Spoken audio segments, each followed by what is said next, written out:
Going hot.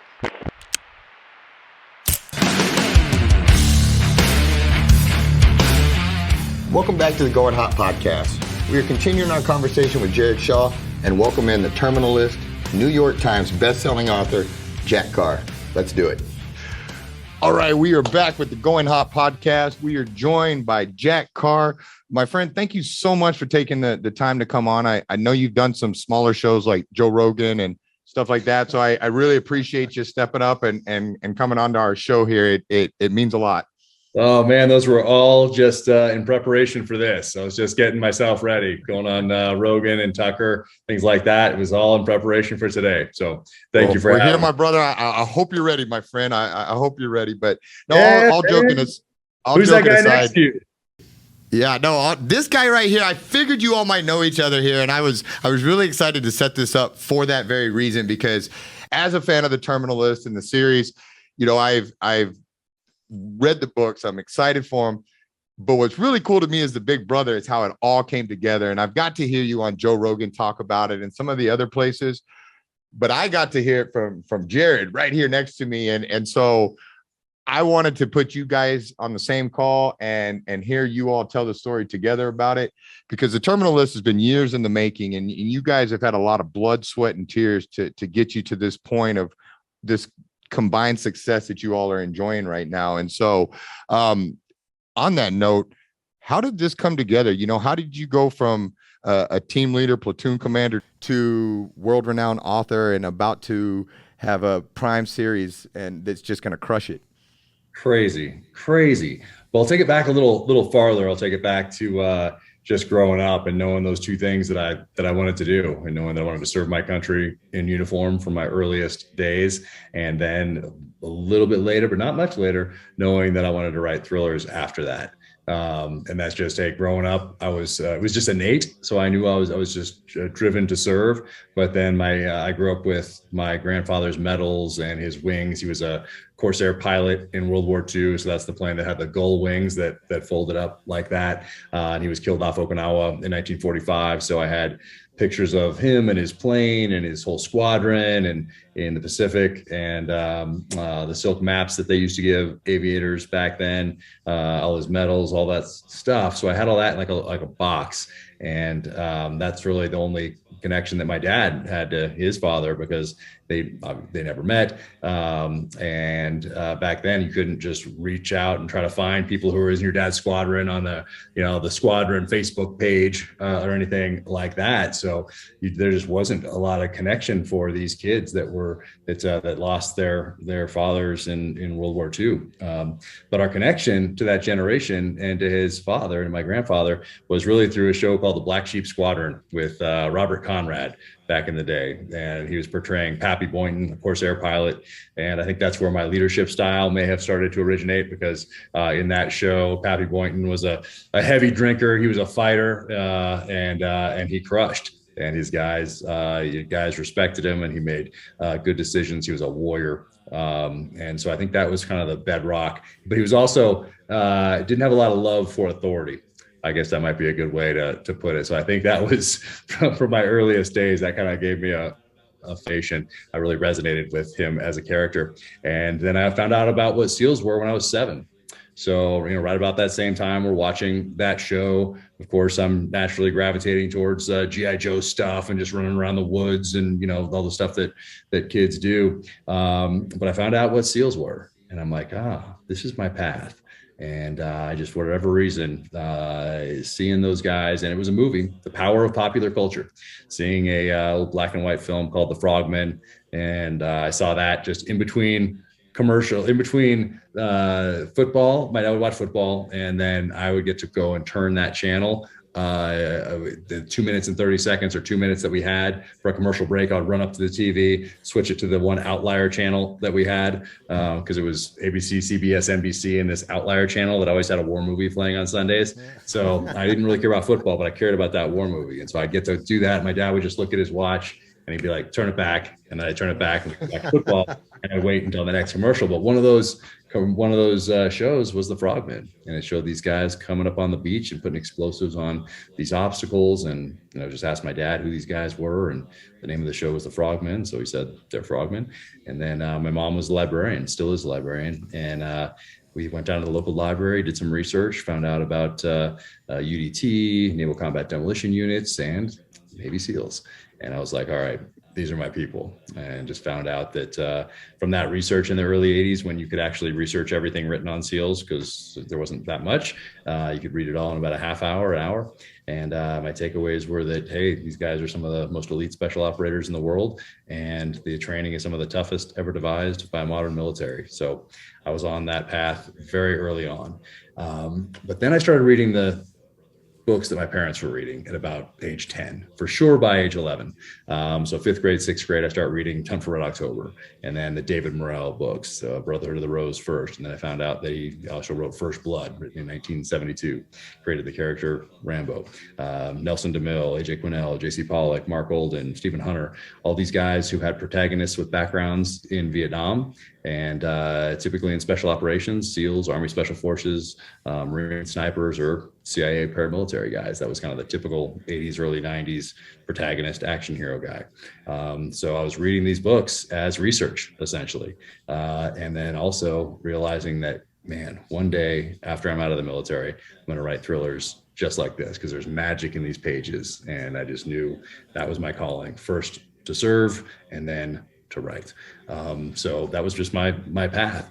But as I was getting out, this is where Jared and I crossed paths. So in my head, I'm coming back from Iraq, and in my head, I know that, hey, my tactical leadership time is over. I'm not going to ever be able to lead guys tactically on the battlefield again. If I stay in, I'm going to go to a staff job, and then I'm going to come back maybe as a team commanding officer one day, which sounds impressive. But if you've been in the military for the last 20 years, you know that commanding officer stays back in a tactical operations center and allocates assets and isn't out there on the battlefield with the guys. So it was very clear to me that it was time to get out, and my family needed me as well. So both those things came to a head at the same time. Realizing I'd done what I came in to do, and now it was time to pursue this other passion of writing. But I still had a few more years left, so I went to BUDS. They put me at BUDS, and as the operations officer, which is like a COO at a corporation for anybody in the business world.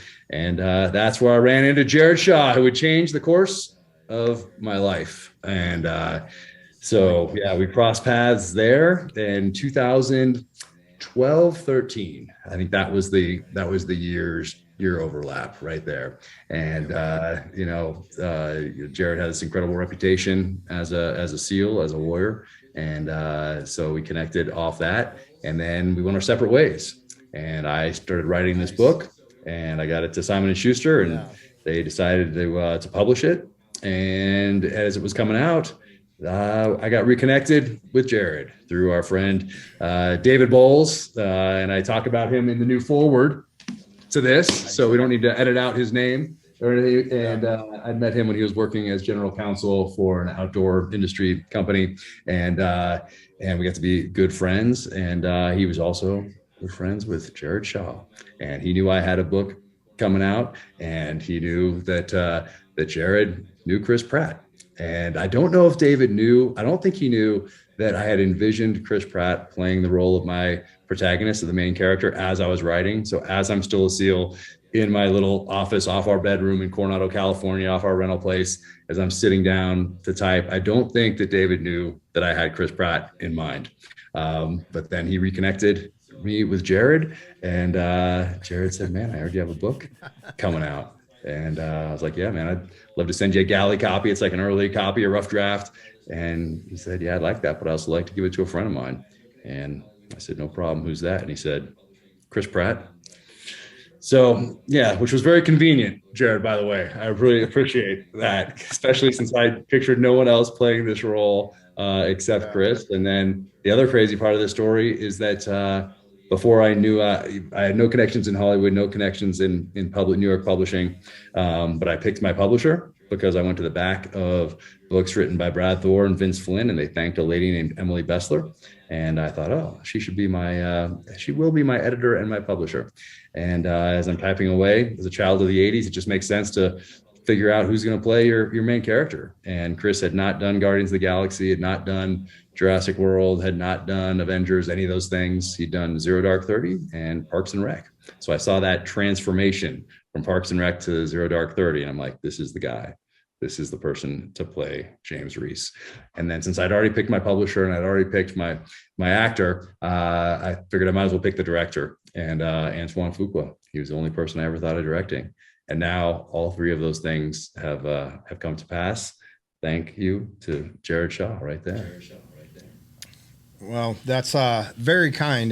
And you know, whenever I hear that side of it, you know, there's always the other side, which is my side. And what happened with that, going back to that 2012, 2013 timeframe, 2013 was when my enlistment was up, my time was up, you know, and little did anybody know I was doing acting classes and all that, like we talked about, and kept that all very quiet, you know, and I knew like, I'm getting out. I just screened positive for a green team, you know, so that was kind of keeping me back on there with the past that I had with all the trouble that I got into, lost rank twice, got kicked out of all sorts of stuff. I mean, I was a problem child, but I was able to screen positive, which was a huge deal. And I'm like, oh man, maybe, you know, back and forth. And finally just had a piece of like, no, you know what? It's time that I punch out. There's other things that I want to do.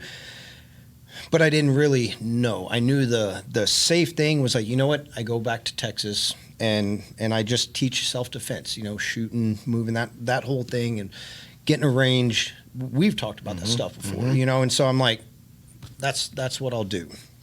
Well, kind of floundering, trying to figure it out on my own. And I see Jack one day, and he's, you know, our paths had crossed, but he was way higher rank than I was. We didn't work in the same space a lot of the time, and he just comes up out of nowhere, you know, walking one day, and he's like, "Hey, you're Jared Shaw?" I said, "Yes, sir." And he said, "I hear you're getting out." "Yes, sir." "Well, what's your plans? What are you doing?"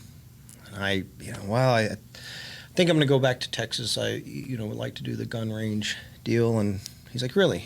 Come into my office." So he takes, you know, time out of his day when we didn't really know each other at all, and brings me in there, sits me down, connects me with people that he knows, you know, just totally goes out of his way, stays on top of it, you know, within that transition period, you know, checks in on me when he didn't have to, when he didn't know me from really the next guy. But that speaks volumes about his leadership and who he is as a man, you know, and that always stuck with me.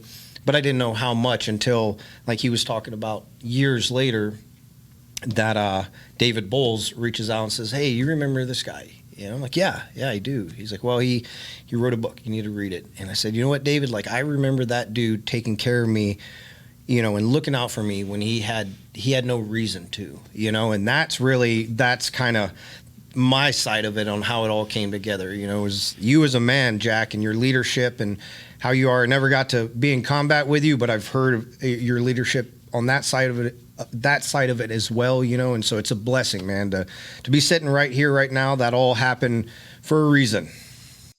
It's so crazy. I mean, there's you know, I was telling this story with Chris and Antoine as we're doing the press junket for the show, and you know, those guys can't believe it. You know, they're, especially Antoine. You know, he's sitting there just shaking his head like he's been in Hollywood a long time and he has been crushing it for a long time, and never once has he heard a story like this, you know, to have it be so personal and to have it actually, you know, come to fruition like this. He's just like, man. So we're sitting there doing those press things, and I'm like, it's your typical Hollywood story, you know, and talk about it. And that's, it's definitely not your typical Hollywood story, but it made it so powerful. And then to bring, you know, David, really lucky we get with him as the showrunner coming in and build this trust with all four of us as we started to build out this team, and then, you know, create this thing that people are going to see on screen. It's crazy. It's remarkable. You know, I hadn't really think too much about it, because then you're not actually focusing your bandwidth on doing the job, writing the next book, working on the scripts, editing this, boom, boom, boom,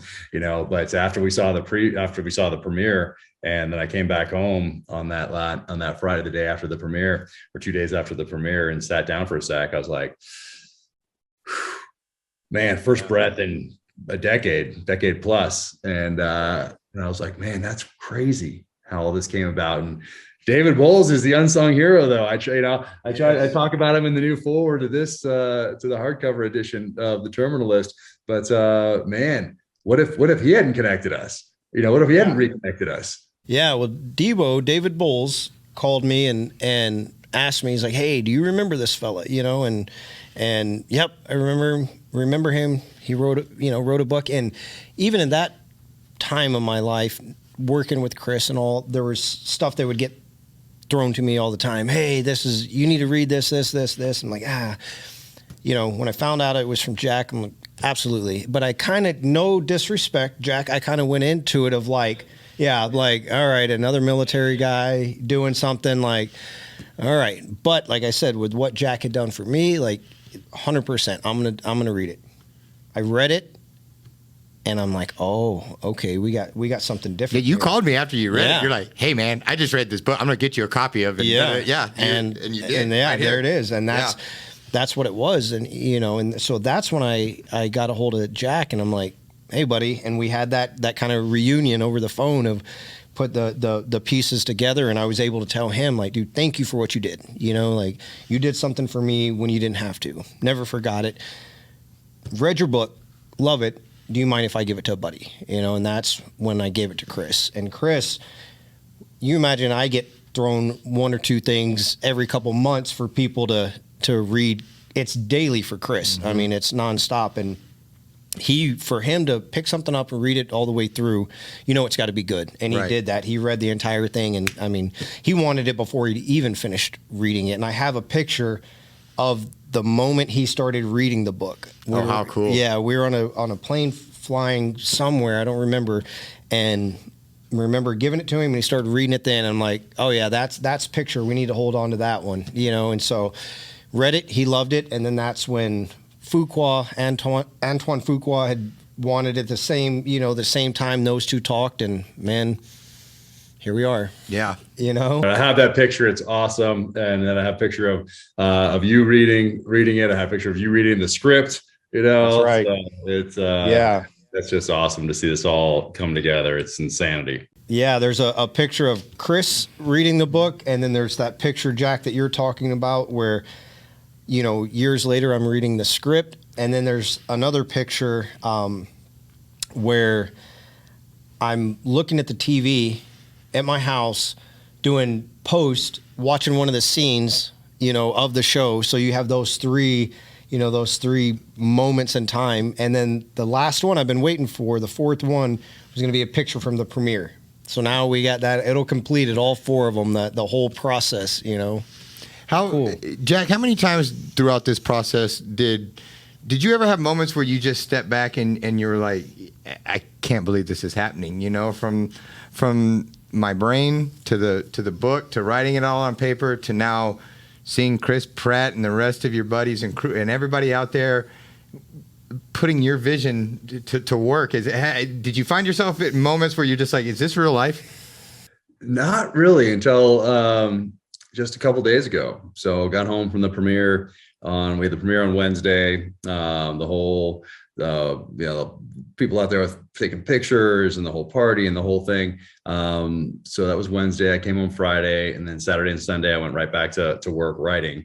But at the same time, I was like, I took that breath, and that's the first time. I mean, I took a breath. It was like 5 seconds, but because you can't let too much time pass. You got to get right back on it. There's so much to do, but I was like, wow, man, it's kind of like we did it, because anytime along this process, there's so many things that can derail I don't even want to talk about it yet, because we have a couple days to go until it actually hits screens. But the closer you get, the harder it is to derail. But there are so many opportunities throughout the whole process for it to go sideways, but or not get made at all, or not finish.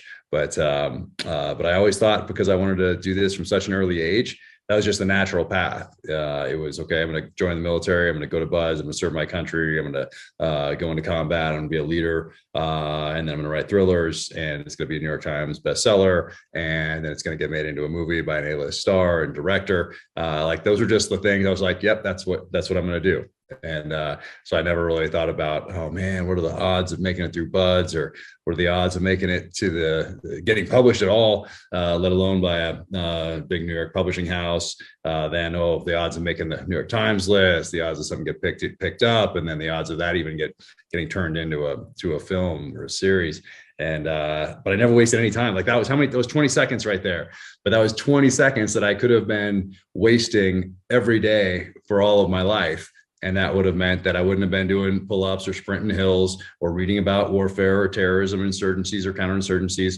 And it's time that, as I moved on out of the teams, that I wouldn't have been in the pages of my book, writing, refining, editing, thinking about trying to make it better. Like that time adds up, and you're not getting it back. So I never really spent any time worried about it not happening. But then this last weekend, after the premiere, and after we went through that whole week doing the press in LA and getting to hang out with Jared all week, and every single person that was involved in production, I get to hang out with them. Then that is, it kind of sunk in. But still, you said I got to stay hungry, and we're already, right before this call, Jared and I are talking about, other projects and other things that we have going on and things we want to do, and season 2, and is it going to happen? I don't know. We're going to be prepared for it, and how do we best prepare ourselves for that, and guiding that, and again, making sure that it's going in the direction that stays true to what we just created with this first season and all that. So it never stops. Maybe for that 5 seconds, taking a breath, and then let's get back after it. Well, I think that speaks to your character and your work ethic. That's, you've climbed some of the highest peaks out there: SEAL training, writing a book, best-selling author, soon to be top TV series. What would you say to somebody that, a young person that's just about to leave for the military, or even somebody that's further along in life, but they're struggling and it's just not clicking, and you've had this mindset from when you were young to basically just attack and be relentless and just keep moving. What would you say to somebody that's just starting in life or having a hard time? How do they tap into that? How can, the mind can be our strongest muscle and also the weakest. How do you condition yourself to just keep moving forward and find victory in what you do instead of defeat? Yeah, I think it's work. Because I can tell you for sure how staying on your path and whatever your dream is, I know how to tell you how it's not going to happen. And it's if you don't put in the work. It might not happen even if you do put in the work. Might not happen.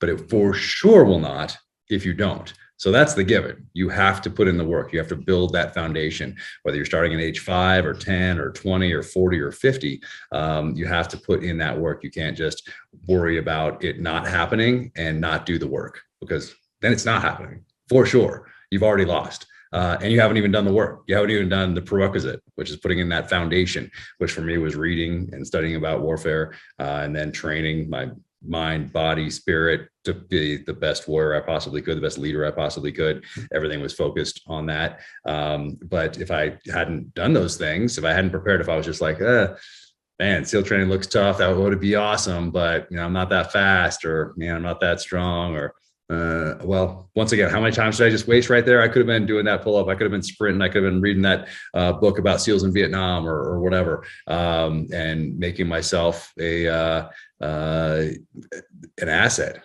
and making myself a better citizen along the way. So it's really about doing the work. You're not getting away from that.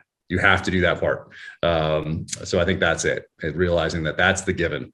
It might not work out, but it for sure won't without putting in that work. And then, you get to decide also while you're doing that, how you're going to impact those around you as you're doing that work. So are you going to be miserable? Are you going to be negative? You get to choose how you're going to impact people around you, especially when you get hit or you get tripped, you fall down, you got to get back up. You can get back up whining and complaining and talking about how life isn't fair, or you can get up and inspire those around you because they can say, wow, look at that hit that guy took. And look how he got up and kept moving forward. That is friggin' amazing. Guess what?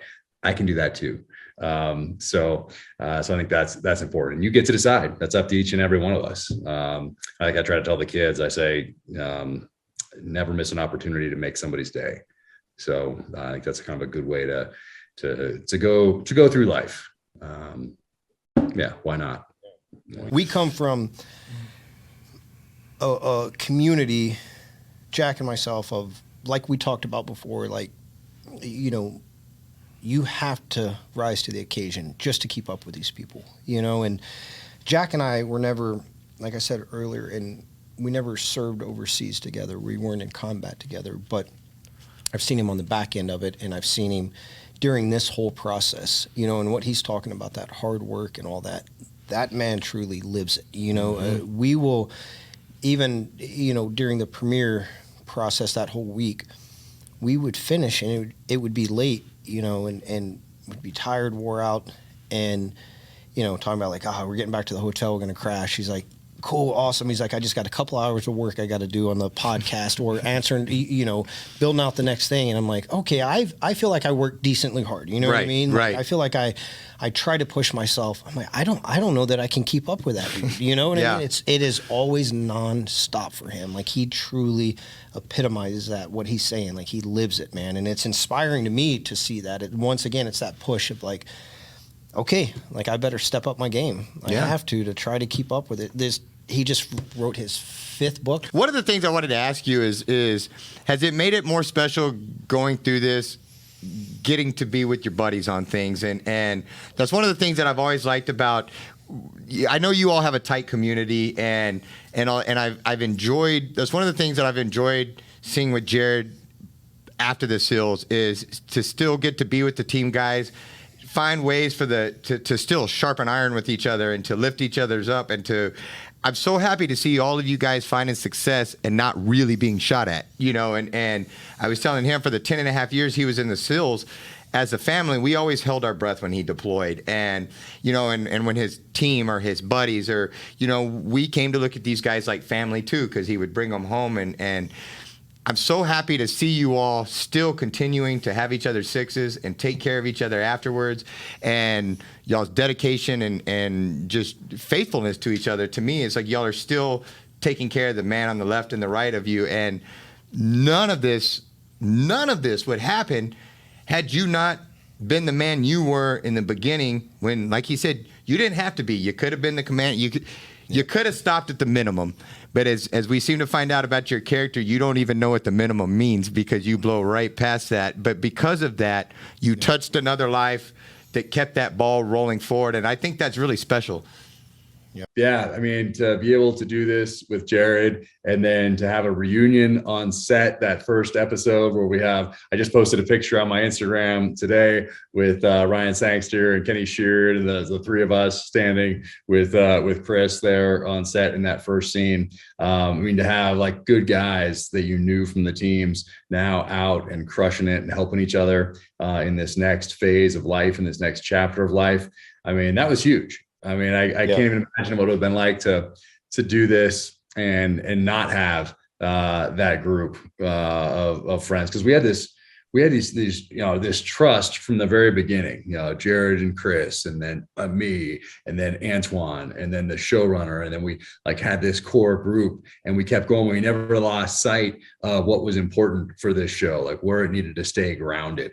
And this is Hollywood, so staying grounded is more difficult than one would imagine. You really have to work at it, especially as more and more people up and down this new chain of command that you have start getting involved, because they're bringing a whole lifetime of experience that's quite different.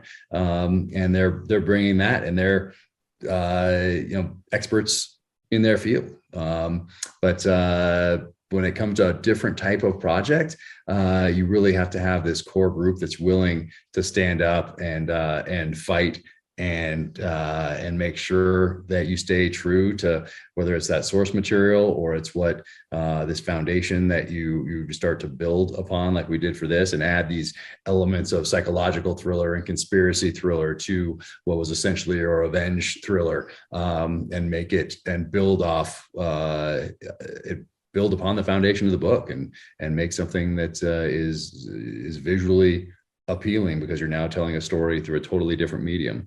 So a lot of trust involved, but it was so cool to have like a reunion on set in that first episode. And I think the COVID police were losing their mind because it's like height of COVID. And, I show up there on set and it's like, dude, everybody's hugging and back, it's like, it's awesome. It was like a SEAL reunion on set. I think they were like losing their minds a little bit, but it was awesome. And then we had SEALs in different, and not just SEALs, but we had Army Special Forces guys, we had Marine, we had a bunch of different guys in different aspects playing FBI agents, HRT agents, throughout the rest of the series. And then we had Max Adams right there with us, essentially from almost the beginning. Adams. He's in the writer's room, and he's a former Army Ranger, and he's bringing this wealth of experience on the writing side of the house, screenplays.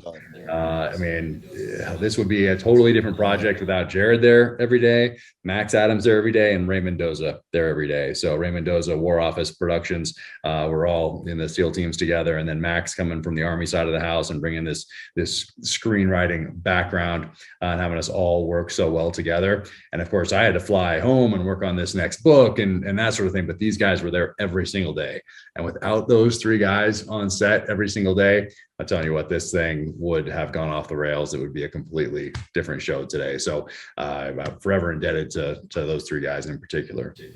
Well, appreciate the trust and you letting us go with it, and I echo you on that about Max Adams. He was the Army Ranger that Jack was talking about in the beginning, day one in the writer's room. And that guy will never know the battles that he fought to keep it as authentic as he could, and then, Ray Mendoza, Kat Samick. She fought, she went to the mat all the time. And then I've talked with you a little bit about it. Dave DiGilio. That guy I will forever be loyal to that man. He put his money where his mouth was every single time. We always talk about Chris and Antoine, but Dave DiGilio, I couldn't respect that man more than I do. Like he showed up and he fought every single time. Just an amazing leader. He led the show. He was every day in the writer's room, executive producer, and then fought for that authenticity. It would be a different project without him as well. Well, because I'm strictly guessing here, but I'm willing to bet that Hollywood may not fully understand the SEAL teams, and so that a lot of the, I don't know what they are, Hollywood executives and stuff, if they wouldn't necessarily get you all side or point of view on a lot of stuff. So I'm glad that you had strong advocates there that would go to war for you. Oh yeah, it would. I can't imagine having a different showrunner on this project, because the showrunner, for those listening, it's like more like a director in a feature film that's kind of running things. But when you have multiple directors, you have multiple storylines with different writers writing each one in different episodes, and you have to kind of weave all this together. Like, you're the person that's the glue dealing with all of that. What a patient individual. Like, that always stands out to me as well. Like, holy background, so even keeled, and just like, I took lessons from him. Like, sometimes you get, something happens and you're like, you spin up, like, son of, but him, like, he'll like take it in, and, you see him process for a sec, and, and then like think through a response, and not in an awkward way at all, but in like this positive way where you're like, how I totally forgot what we were just talking about, because now I'm so interested in how you're maintaining this cool, calm, collected demeanor and like having fun with this. Like, he had fun, it seemed like, with everything that most people would identify as a problem. Just his outward demeanor and body language and tone made me step back multiple times and be like, I just totally forgot what we were upset about, because this kid's one cool cat, and he's got a lot. When you think about everything he's responsible for on those sets, like, That's a lot. That's a lot. So I took that lesson from him. Like, yeah, maybe I should just take a breath every now and again and realize, hey, we have some time, we get some time to work on this problem. Kind of like take a breath, look around, make a call. Well, we don't necessarily have to make that call right now because no one's shooting at us. No one's flanking us. They might be in some sort of a figurative sense, but you know what? We have some time. And so I took that from Dave, and what a great guy, what an incredible human being. Absolutely. I've been really excited to see the different doors and avenues that have opened up for you guys because of this. And I'll use, for example, I was watching UFC last weekend, and I noticed right there in the middle of the octagon, they had the terminal list on there. I'm a huge UFC fan, and I thought that was really neat. But then also, even prior to that, I'm also a big SIG fan, and I think you are too, but you got to go out on the SIG deal with Valentina. I butcher her name every time, and I would never do it to her face because she'd beat me down, but you got to go out and have her as a shooting partner. And as I was watching that, I was like, what just a cool turn of events in his life that he goes from living the SEAL team life to now he's out here to SIG sponsored deal with the UFC champion out there as a shooting partner. And I just thought it was really cool. And I'll be tuning into the upcoming UFC, and I'm excited to see. It's just so cool to me to see all the different worlds come together for people that I look up to and admire. I'm very happy for you. Oh man, thank you so much. Yeah, and Jared was invited to that SEAL or that SIG Hunter games as well, and but he had to work. He had to be on set. So I got to go. I'll give you my number in case you can't reach him. I don't shoot as good. I don't run as fast. I'm not as strong, but I'm a little taller than him. So that helps. Well, that's not saying too much. Let's I know. If you need a taller person to fill in for him, call me. I'll handle it. But that's all I've got on him is I'm taller. Other than that, I've got nothing. That, man. No way. Royce Gracie was there too, and he went back this time, and I couldn't make it this time this year, but he won. His team won this time. Royce Gracie, who was such a good guy. Oh my gosh, what an incredibly, just a kind human being. And then of course Bullet was there as my partner, and then we had Cowboy Cerrone was there as well, and we had a blast. So who's in our show, by the way? Yeah, is that secret? I don't know if that's secret yet or not. This will come. When does this come out? We'll now air it after July 1st. We will make sure this airs after July 1st. Spoiler alert. Yeah. Dang it. This will air July 1st. 2 minutes after midnight, this drops. Yeah. We will not blow the surprise. Yeah. I really want to. I will, with the scoop, Cowboys are ready. No, we will not. This will air after that. But I just want everybody to know I knew before. Yeah. So I was in the cool circle of knowing that Cowboy was in there. And but no, again, I think that's really neat that you get, like, how cool, and because I watch a lot of your SIG stuff too, and I just, it's really exciting to me that you guys are getting to live lives that I feel you've earned through signing that contract with the SEALs. And like I said, to see you getting to do all these things where you're not being shot at and you're not just trying to save your lives and the lives of your men, I think it's well earned, and I'm grateful that you're getting to do it, and you've earned it. Oh man, thank you. I mean, it's I just feel so fortunate each and every day. And that, like in buds or whatever else, I always think back to all those people and what they sacrificed so that we could do this. So I could be there following that dream on the sand in Coronado, California, doing push-ups and getting sand kicked in my face and told I was never going to make it. And, all the things they say to everybody. But I thought back to from the inception of this country up until today, all those people who sacrificed everything so I could be there. Particularly, I think back to World War II, probably because I was on a beach. So it made sense to think about those that are storming the beaches of Normandy or Iwo Jima and what they had to go through, and, crossing that sand and facing. I really think that was our greatest generation. Yeah, I mean, geez, those guys stepping off the back of the landing craft into the surf, and then running across that beach, machine guns in elevated positions, no cover, concealment, or anything. And I'd be like, well, guess what? I can do a few more push-ups. I can get yelled at a little more here. But in life in general, I think that's a good thing to think about, because it puts things into perspective. and then also it makes you maybe want to put a little more thought into some of the issues of our day, the more contentious issues of the day, and really put some thought and some study into them before making a snap decision or retweeting something from somebody who also did not put in the requisite time, energy, and effort towards studying that issue. Because when we think about what was sacrificed for us, that's what we owe those people that didn't make it home, or the ones that came home that never walked again, or they were missing arms and legs, or dealing with the post-traumatic stress, or dealing with the traumatic brain injury. And that's what we also owe those future generations, we've been entrusted with those freedoms. And so I think about that every day as well. My responsibility as a citizen to make good decisions for the next generation, because it's not for us. The decisions we make in that voting booth, it's really not for us. It's really for the kids and grandchildren and the future of this country. So, so I do think about that a lot, as well as I'm writing or just going through life.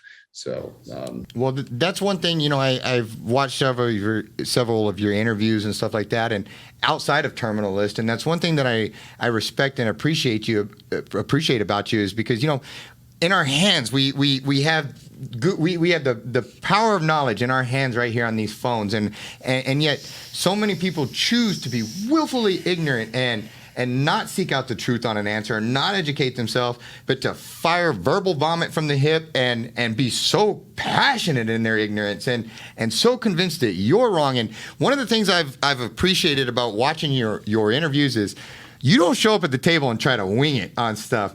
You know what you're talking about, and you've done the research, and you're speaking intelligently and informed. And to me, it's such a lesson, because everybody shoots back with an emotional response now, or it's not truth that they seek, it's emotion or being affirmation, but when I listen to you speak, it's based on knowledge, it's based on history, it's based on research, it's you know what you're talking about. And I wanted to commend you on that. If nobody said anything, it's one of my favorite things about is the fact that you walk the walk and you don't just talk the talk. And I'm grateful, because I wish more people would actually not listen to the 10-second media clips on things, or be informed that way, or get their news off of a meme, which seems to be where we're at. And that's one of the things I really enjoy about watching you do things, is how much knowledge you bring to the table. And I appreciate that.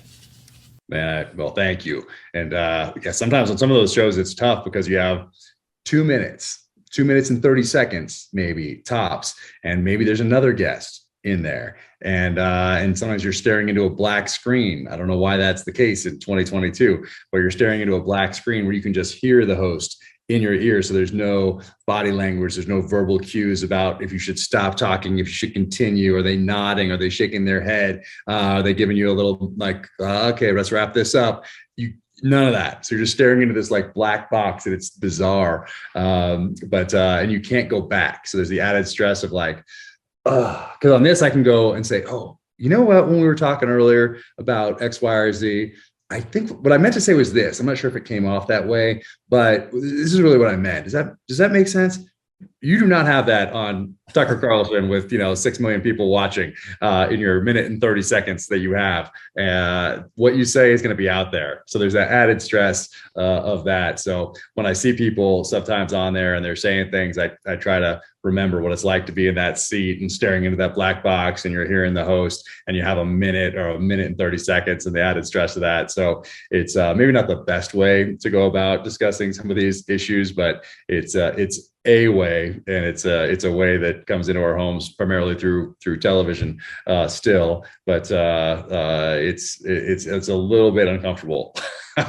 I much prefer something like this, where we can go back and kind of discuss things like humans, rather than okay, boom, I'm going to ask a question that's designed to keep people focused right here, and then you have your 1 minute, and I might interrupt you a couple times during that, and it might not be a question that you think you were going to be asked, because the previous guest just answered that, and so now you get this curveball, and you're in the hot seat, and it's live. So it's it's a very interesting position to be in.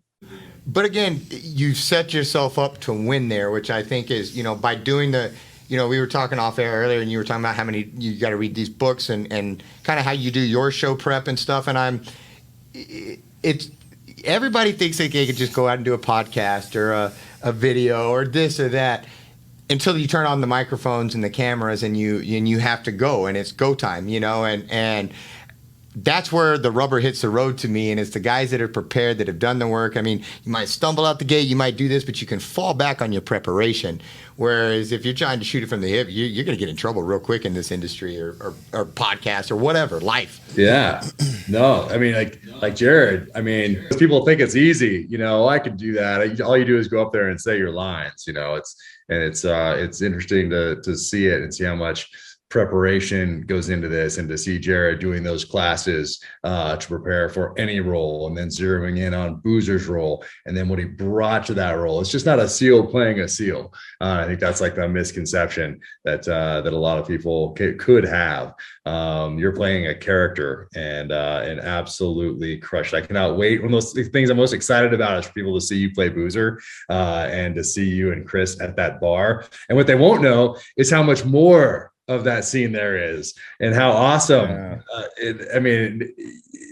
Gosh, there was so much more in that scene and some other ones as well. But there's so much great stuff that got left on the cutting room floor, just by way of moving the story along, and it's, but so much of that is so great. But back to what it takes to do the job, you can't really, talk about it. Like I can talk about it because I'm not an actor in front of the camera, but if an actor talks about how hard it is, like people like immediately, oh, Hollywood, easy. People are bringing you your food, you're getting your makeup done and, all that sort of thing. Like you can't talk about how long the days are. You can't talk about how much effort goes in. You can't talk about how much you take a script and you're out there and you're reading it, and the day of, it's not like you imagined it was going to be, or the terrain is different, or the weather is different, or something that another character or another actor brought to their character has changed something for you now in this next episode or scene. And all that stuff goes into it. You can't talk about how hard that is because people,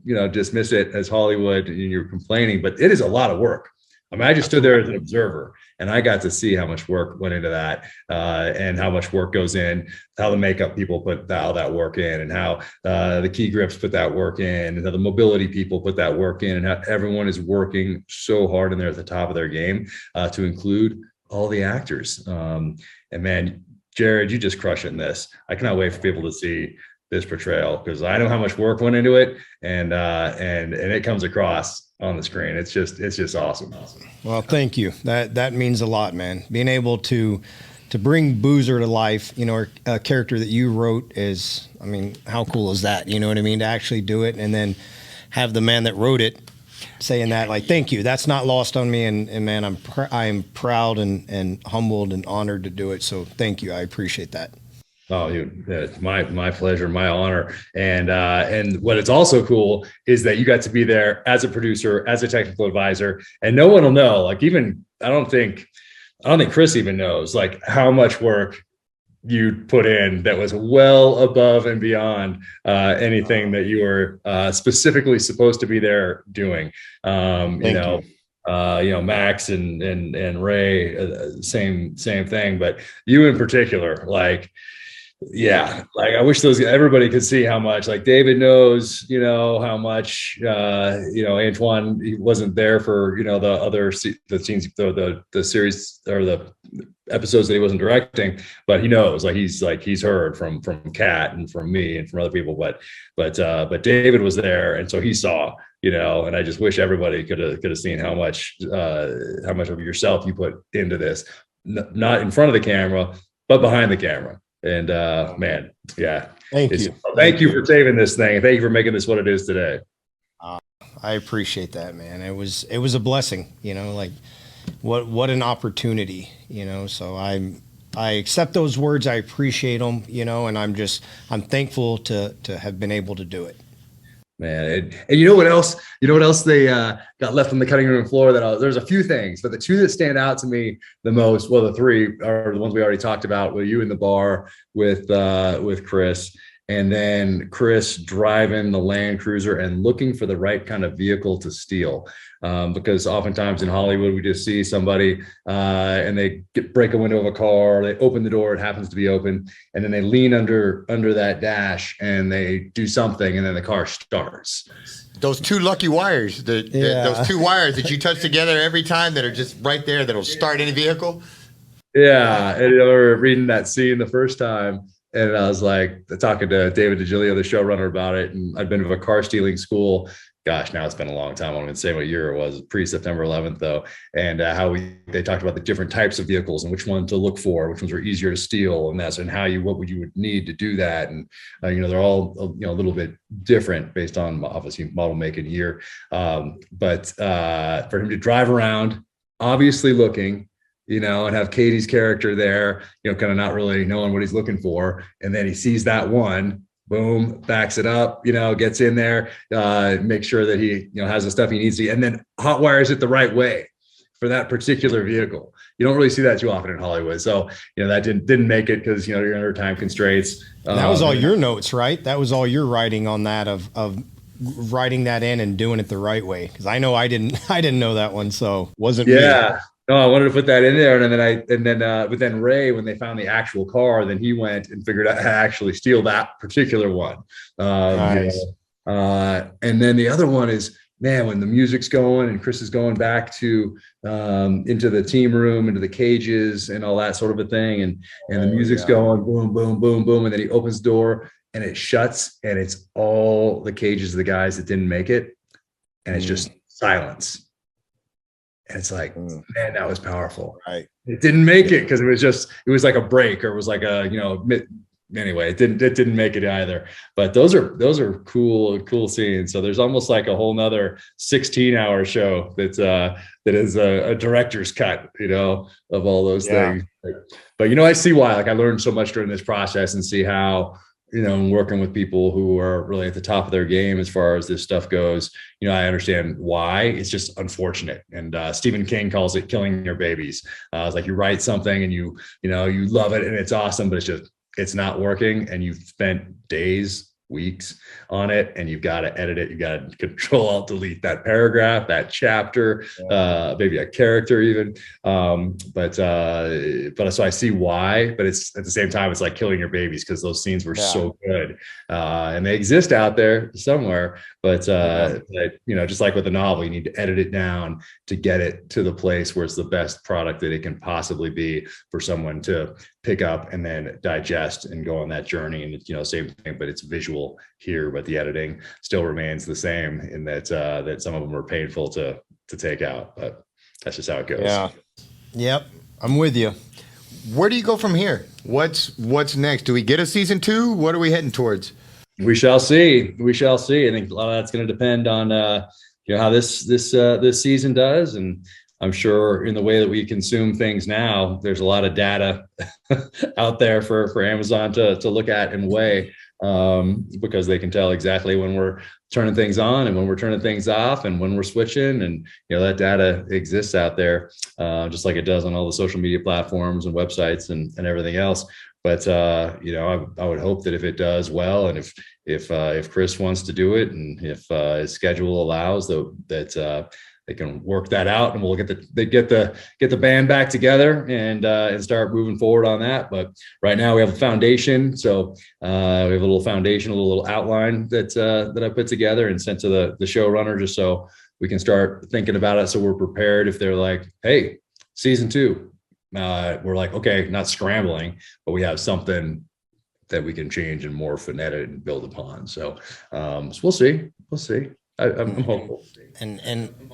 And all of Jack's spare time, he's already written out. Yeah, I know. He's probably on season 4 already. Yeah, exactly. How he wants to do it. Told you the man doesn't sleep. Well, I'll tell you from here, you guys will have entire communities supporting you. I can tell you that Jared has a whole entire hometown behind him. And by extension, you do too. We're just so wildly supportive of you all, and again, we're very grateful. I know how busy you are, especially now hearing it directly from you. So thank you for finding the time in your schedule to do this. Thank you for being a good friend of my brother. I'm very grateful for that because he's so special to me, and he's somebody that I look up to and I admire. And so to see him surrounded by good men, it does well for my soul. And so thank you for that. And you know, it's not lost on me that you're doing an interview with me because of my brother, and I'm grateful and I'm thankful, and I wish you guys the absolute success because I know you're going to crush it. And I'm calling it right now. You guys have a hit on your hands, and I'm happy for you. And this thing's going to go big. And so, well done, my friend, and thank you. And Jared, thank you. Yeah, it's been a real honor to get to be your big brother through this process and get to see how all of this unfolded. Get to see you with your friends and your mentors and people you look up to. It's inspiring. And so, I thank you both, and it means a ton. And thank you. Yeah. Thank you. Thank you for the support. And Jack, again, thank you, my friend. Is there anything I forgot? Anything we need to plug, get out, let them know about? Oh man, no. I mean, I look up and admire Jared as well, and it's certainly not lost on me that I wouldn't be here talking to you about this 8-part series dropping on Prime Video with the exact person I wanted to star, the exact person I wanted to direct, without the man sitting next to you right there. So that'll never be lost on me. So man, thank you both so much for everything. And Jared, looking forward to seeing you in a few days, and then. Yeah, getting back together and working on some more scripts and moving forward. We need to meet out there at the Sig Ranch one of these days and go do some shooting out there. I could probably teach you guys a thing or two. I was Air Force, so I can certainly show you guys how to shoot and all that kind of stuff if you need it, you know. So please, you all just let me know. I probably need it, honestly. So yeah, it's been a bit. But no, again, we need golf thank you both. lessons. We need golf lessons. We know who to call. I know how the Air Force is with the golf courses first. We got you. Our greens are spectacular, you know. And so, but no, thank you for coming on the Going Hot podcast. Certainly appreciate it. Jared, thank you so much. We are pulling for you all, and you guys are going to crush it. And thank you so much. Thank you, big brother. Yep. You guys take care. Thank you, Jack. Appreciate it, man. My friend. Thank you. All right. So before I let you out of here, what all have you actually done in regarding like Hollywood stuff, movies, whatever? Because Jurassic World, was that the first one? Yeah, 2014, right when I got out of the military. Right, because that was one of my, whenever I'd go speak at schools or whatever, I'd say, I'd especially the young, whose brother has been eaten by a dinosaur in here? You know what's even worse is how many of them raise their hands and said mine. You know, like you're like, come on. And I'm like, so your brother's been eaten by a dinosaur? Mm-hmm. Yeah. And I'm like, well, okay, well, never mind. You just stole my whole punchline. But no, that's. Nobody, it's funny because I'll go speak to classes and I'm like, hey, so we can talk about my real estate company if you want to, or my brother got eaten by a dinosaur. What do you guys want to talk about? And surprise, surprise, they all want to talk about you getting eaten by a dinosaur. And that's awesome. But that was pretty cool. We got to go out to Hawaii out there and see you guys work and all that. And man, we went to Hawaii. That's hard to beat. But it was that, Jurassic World, then Transformers?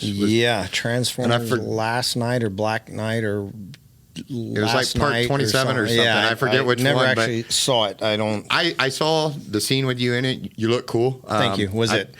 No, I fast forwarded to that part because I'm just looking for you. I'm whatever. But appreciate it was you look like a stud. You look cool. And so you went from there. Then you did some stunt work on Guardians. Yep. And then I had a break in between there where, and I won't go down this rabbit hole, but where I basically got afraid of my reputation and coming from the SEAL teams. And I saw doors kind of starting to open a little bit. And essentially it scared me. It scared me with my reputation coming from the SEAL teams of being judged by other SEALs, of like, oh, he's Hollywood, this and that. And like we hit on a little bit earlier, we both loved acting growing up. It's something we did in school, something we did in church plays, all that. It wasn't a fluke. It wasn't, hey, I just happened to fall into this. It's something that I loved to do, something I wanted to pursue. And then ultimately I just got scared. I got scared and I went with the route I knew, which was carrying a gun.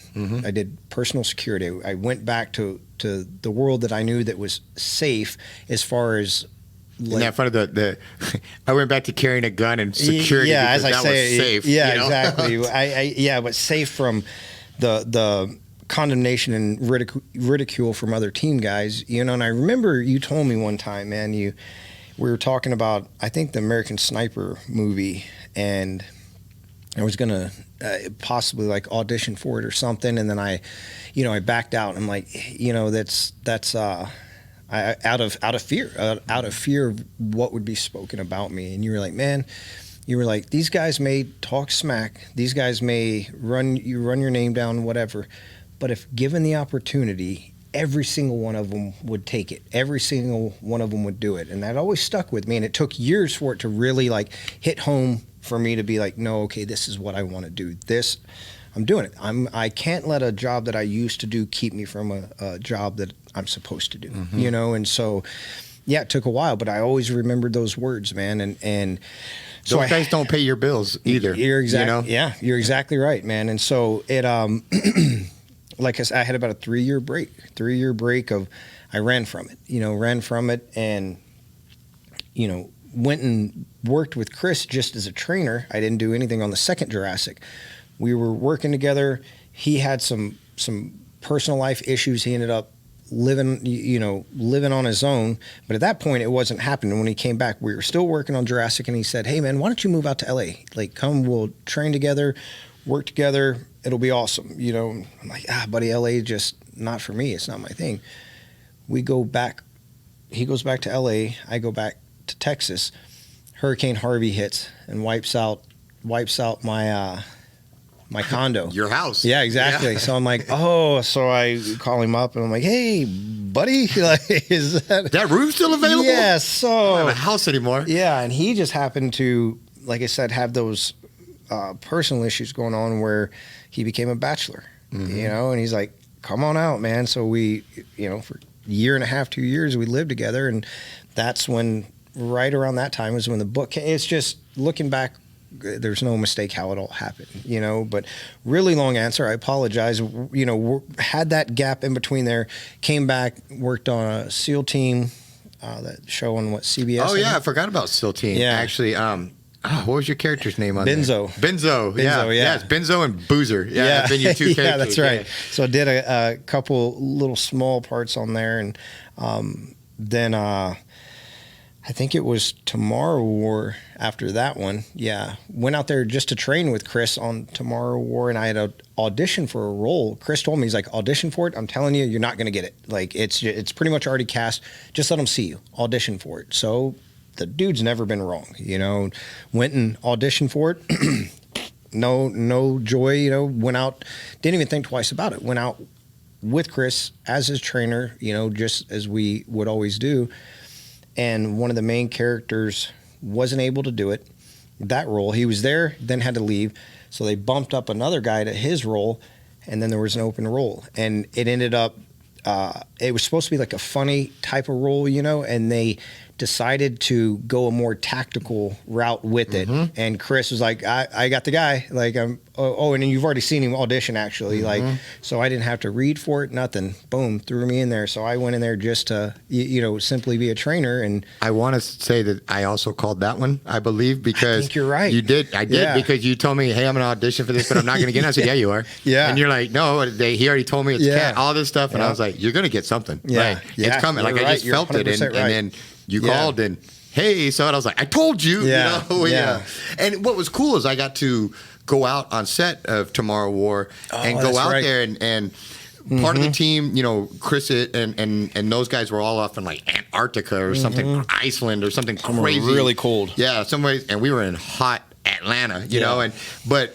from a big brother perspective, that trip could not have gone any better because I happened to get there on your film days where it was you, man, and I got to stand up. Well, first off, sad to say, I walked up to your stunt man, and I was like, hey, no, that's my brother right there. And I walked up, I was like, man, that's not my brother, but god dang it, they do just well like with that. Yeah, I mean, it was really kind of creepy how much you all looked alike. Once I got up close, but from 20 feet away, trying to look across the line, I was like, that's my brother, and I walk up, and it was not you. But that was such a cool day for me because I got to just... I think you rappelled out of a parking garage that day, and then you had to run under these big bridges where they were popping smoke everywhere and all that stuff. And that was a cool. But it was cool to me because, like you said, I got to see you in like. It reminds me of that Luke Combs song, like that "Doing It" song, where they talk about, if you weren't doing this, if you weren't some big huge singer, what would you be doing? Yeah, and he's like, I'd be doing this. Yeah, and that's what I think is so special, because it doesn't matter if it's terminal list or if it's a community play, or if it's you're doing what you're passionate about, what you've always enjoyed doing, what you're happy about, and it's outstanding that we're freaking about to launch, or we it's a joint course, thing, but yeah. but the terminal list is about to come out, and you're doing it, and it doesn't matter what level, because this is a passion. This isn't chasing Hollywood or chasing fame, any of those things, because I've seen you turn down opportunities and walk away from those things, but you're acting, and it's, nobody will know the hours and hours and hours and hours spent where, you and I going back and forth on phone calls where you've read a script and we're trying to get this script right, and we just, what about this take? What about, right. Nobody knows that. It's like Jack said, everybody thinks it's, you show up, somebody puts on makeup, it's party and fun and games, and so, all of this is stuff you've earned, and I'm very proud of you. And where do you go from here? Like, I know you've got about 500 different things in the fire, because I try to like rope you in on stuff, and it's like herding cats, man. You're so busy, and which is good, but thank you. What next? Man, that's the $1 million question. It's definitely focused on a second season for this. I believe, without the show having dropped yet, I believe the possibility is there. I do. I believe this is going to be something a little bit different than people have seen. And they may not love it, but I feel they're going to want to see more of it just to make sure they don't love it. You know what I mean? Like, or they're going to love it and they want to make sure they love it. Whatever it is, I think it's going to be enough to pique people's interest and be like, yeah, we want a second season. So there's been a big focus on that with Jack Carr, with Dave DiGilio, with Max Adams, Ray Mendoza, Chris, of already talking about that and trying to lay that foundation, but, those decisions are obviously made at a level way higher than mine, but we'll front load it. We'll put the preparation and time in for when they say, hey, we want a second season, like, sweet, here you go. Yeah, to where the thinking's taking care of the work. The heavy lifting, a lot of it is done. It's almost like calling the bluff. Like, oh, do you? Okay, here you go. Let's go. So that's a big one. But then it's, in this industry, it's kind of like fishing with a lure, man. You're casting. You're always casting. You ain't catching if you're not casting. And so if you're these other projects that that I want to work with Max Adams and Jack Carr, and Ray Mendoza and other people. It's just putting these things together, and you just one of them's going to hit. Terminal List was one of those things that it just, for how smooth it went, how quick it went, even though it was 3.5, 4 years, that's still in this world very quick, at least from what I've experienced, So it's just having these projects packaged, which is, a script, a breakdown, a pitch, and putting them in front of people. Things that I look at, that I read, I'm like, oh, that's cool, and then I get with people that are way better at this stuff than I am. Really, it's essentially just kind of team building. I'm not the smartest guy in any part of the process, but I'm blessed enough to work with the people that are, and then we try to package it and we try to do it again. Almost becomes cookie cutter in a way, but it's original to each project, and you put that love and time into each one, and you see if it responds to other people the way it did with myself or whoever we are working with on it, So once again, a long answer of, just continuing to grind and learning the writing process. That's been a big one, wanting to learn how to write, because once again, that's the foundation of everything, man, and then continuing with the acting, staying in acting classes, have to, stay on top of it, and the producing side, and building those projects and throwing them in there. And, so hopefully it's a season 2 right out of the gates. Hopefully, best case scenario, we are filming a season 2 almost done by this time next year. Right. That's the goal, but who knows, but other than that, auditioning, staying with it, just staying hungry, man, staying grinding, how we do. Well, you grind and you're doing great, and I appreciate it. Thank you for my first podcast, thanks for being you, and thanks for helping bring in Jack and all that we've done. You know, this means more than you know. And like I said, nobody's going to be a bigger fan than me. Maybe your mom. Your mom's a pretty big fan, but you know, iron sharpens iron, and I'm in your corner. And thank you for all the years of making me better and holding me accountable and being a good little brother. You know, and so anything I'm forgetting, anything we need to hit? No, man, I think we got it all, you know, but just know, likewise, thank you for my first podcast, you know, and thank you for starting back 15, 20 years ago, man, from, you know, every bit of it up until this point, you know, the rough times, the turn into the support, you know, and the aggressive, vicious support, you know what I mean? Like, thank you. I am pretty relentless. Huh? Yeah, 100%. You know, and you sharpen me the same way, and you keep me accountable. I'll never forget the rough times in my life when you were like, "Hey, I understand. You've been through some stuff. You've done this, but I expect more out of you. I expect more. That's not. No, we're not going to do that." And you held me accountable, you know, and I don't live in that world anymore, thankfully. That's not lost on me, you know.